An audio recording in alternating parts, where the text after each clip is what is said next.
یەکگرتوویی بۆ داسەپاندنی لانیکەمی حەقدەستی گونجاو. شوڕای ڕێخستنی ناڕزایەتی کرێکارانی نەوت لە ڕێکەوتی 11 ڕێبەنداندا بەیانیەیەکی بڵاوکردەوە لە ژێرناوی بۆ خواستی بردنەسەرەوەی حەقدەستەکان یەکگرتووانە هەنگاو هەڵگرین.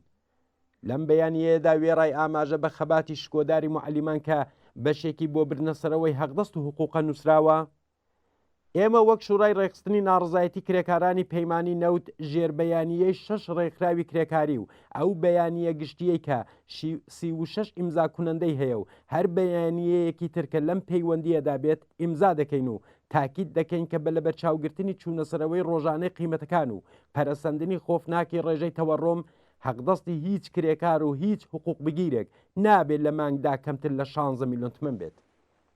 سندیکای کرێکارانی شرکت واحدی وتوبزرانی تاران و دەوروبەر، سندیکای کرێکارانی نەیشەکەری هەفتەپە، ناوەندی پیشەی معلیمانی ئیسلامشار، گروپی یەکێتی خانەنشین کراوان، کومیتەی هەماهەنگی بۆ یارمەتیدان بە پێکەنانی ڕێکخراوە کرێکاریەکان، کومیتەی پەیگیری پێکەنانی ڕێکخراوە کرێکاریەکانی ئێران لە هەفتەی مانگی بەفرامباردا بەیانیەیەکیان لەسەر سایتەکان دانا.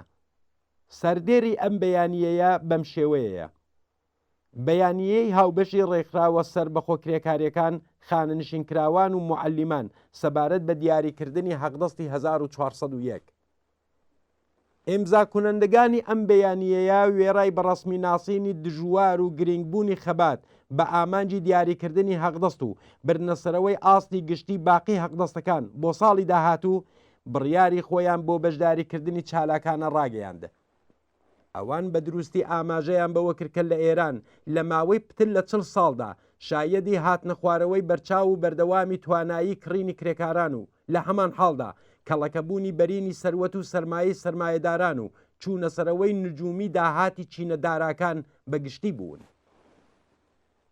بە شوێن ئەم بەیانیەیەدا 26 ڕێکخراو و گروپی کرێکاری و دەژن و پیاوی چالاکی کرێکاری لە ڕێکەوتی حوتی ڕێبەنداندا بەیانیەیەکی گشتیان لە پەیوەند لەگەڵ بردنەسەرەوەی لانیکەمی حەقدەستەکانی ساڵی 1401 خستە ئیختیار بیرۆڕای گشتیەوە.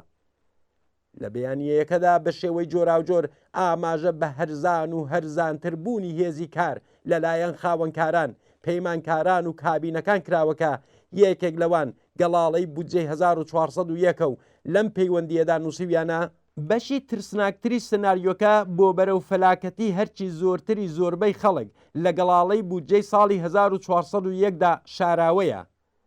گەڵاڵەی بودجەی ساڵی 1401 گەڵاڵەیەکی تەواوەن ڕیازەت کێشیە بۆ گشت خەڵکی بێبەش. لە حاڵێکدا کە تا ڕەزبەری 1400 ڕێژەی تەوەڕۆم بە شێوەی ڕسمی 45.4% ڕاگەیەندراوە، هەیئەتی دەوڵەت و مەجلیس لە گەڵاڵەی بودجەدا لەسەر بردنەسەرەوەی حەقدەستی ناسراو بە پێلەیی بە ڕێژەی 6 تا 26% و بە شێوەی مامناوەند 10% کارمەندان و کرێکاران بە ڕێکەوتن گەیشتوون.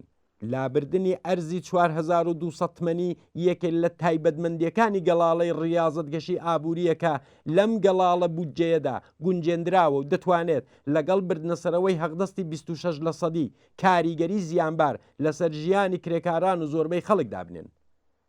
ئەوەڵەن لە ئاکامی بردنەسەرەوەی لانیکەمی حەقدەستەکان تا ئەستی 26% لە بەرامبەر تەوەڕۆمی 45.4% بە ڕسمی ڕاگەیەندراو تا مانگی ڕەزبەری 1400 حەقدەستی ساڵی داهاتووی کرێکار نسبەت بە ئەم ساڵ نەتەنیا ناڕواتە سەرێ، بەڵکو لانیکەمی حەقدەست 96% دێتە خوارێ.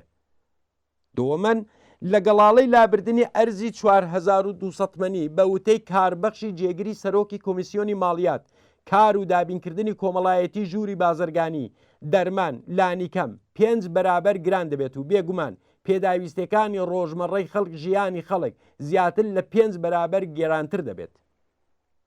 شوڕای ڕێخستنی ناڕزایەتی کرێکارانی نەوت لە بەیانیەکەی خۆیدا لەسەر دروستی و معتەبەربوونی دەلیلەکانی بەیانیەی 36 ئیمزا تاکیدی کردەوە و نووسیوێتی: ئێمە هەروەها لەسەر خواستی بردنەسەرەوەی دەستبەجێی گەڵاڵەکانی زیادکردنی حەقدەستی پەلەیی و لابردنی ئەرزی 4200 تمەنی لە گەڵاڵەی بودجەی 1401 لە بەیانیەی گشتی کرێکاراندا هاتووە تاکید دەکەین و پشتیوانی خۆمان ڕادەگەێنین. بەیانیەی شوڕای ڕێخستنی ناڕزایەتی کرێکارانی نەوت بەم جۆرە کۆتایی پێدێت. ئێمە هەموو بەشەکانی کرێکاران بانکێشتی یەکگرتووی خەباتکارانە لە پێناو خواستی بردنەسەرەوەی حەقدەستەکان دەکەین. هێزی کار یەک کاڵایە. حەقدەستی هێزی کار لە سیستمێکی ئاسایی سەرمایەداریدا بە پێی قیمەتی سروشتی و عەرزە و تەقازا دیاری دەکرێت. لە ڕژیمە تۆتالیتەرەکانی وەک کۆماری ئیسلامی ئاستی حەقدەست بەوە وەگرێدراوەکە هێز و توانایی کرێکاران چەندە بەزەبرە. سەرانی کۆماری ئیسلامی سەرمایە لە ماوەی چواردەی ڕابردوودا لانیکەمی حەقدەستیان لە هێڵی هەژاریەوە تا ئاستی هێڵی مەرگ بردووە.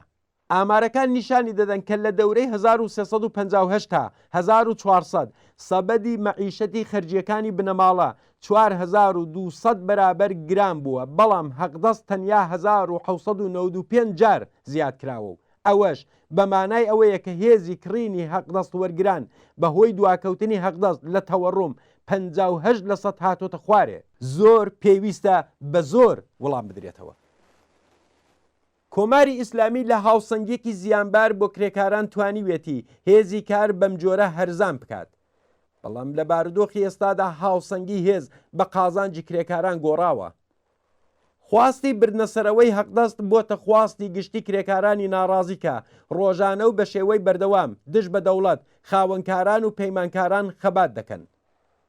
ئەگەر ڕێکاری شوڕای ڕێخستنی ناڕزایەتی کرێکارانی پەیمانی نەوت واتە پێکهێنانی یەکگرتوویی بۆ خەبات لە پێناو دیاریکردنی لانیکەمی حەقدەستی 16 میلیۆن تمەن بۆ ساڵی 1401 بەکردەوە دەربێت، داسەپاندنی بەسەر دەوڵەت و خاوەنکاراندا ممکنە.